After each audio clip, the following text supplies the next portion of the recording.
Опозицијата не покажува знаци на попуштање од ставот дека нема да поддржи уставни измени покрај острите пораки што ги испорача Европската министерска тројка Шаленберг, Липавски, Влаховски вчера во Скопје.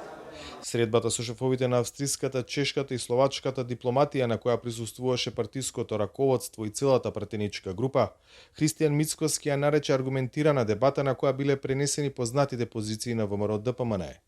Тие ставови се исти, непроменети. И ако некој ја изолира Македонија, тоа се криминалците од власта поради нивото на криминал и неспособност да спроведат реформи. Промената на уставот не е критериум, како што вие велите, за изолирање на Македонија. Не кажа како ново и тврд став на неговата партија реагирале министрите на трите земји членки на Унијата. Но притисокот на меѓународната заедница во овој, како што во политичките кругови се нарекува клучен период, не попушта. Наредната седмица во Скопје доаѓа нова министерска тројка, овој пат од Германија, Франција и Полска. Денеска лидерот на ВМРО-ДПМН им прати порака. Повторно ќе кажам, доколку доаѓаат уставните измени, нашата порака е иста, нашите аргументи се исти. Од таа страна јас не слушам нова поента. И ако доаѓаат за тоа, навистина ќе бидам разочаран и загрижен, бидејќи овој народ овде, а и низ цела Македонија, последна работа која што им паѓа на памет со уставните измени. Луѓето имаат реални, суштински проблеми како да го поминат месецот од први до први. Вината за можниот застој во евроинтеграциите, што како опција ја најавија европските министри доколку нема уставни измени, Мицкоски ја префрли кај власта. За доцнување во процесот има зашто владата на Ковачевски потпиша договор под бугарски диктат, кој народот не го прифаќа, тврди шефот на ВМРО-ДПМН. Дел од експертската јавност, која добро го знае начинот на кој функционира Европската унија, предупредува дека пораките кои ги праќаат и ќе ги праќаат земјите членки не смее да се занемарат.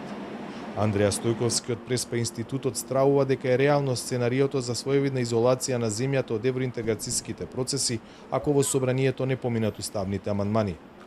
Постои ризик од изолација затоа што интересот и апетитот на Европската унија продолжува со оние држави со кои што ќе продолжат да соработуваат.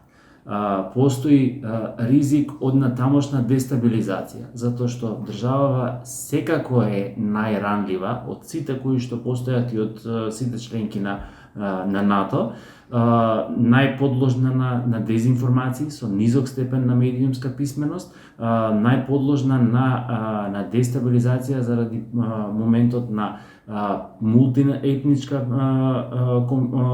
мултиетнички состав на државата.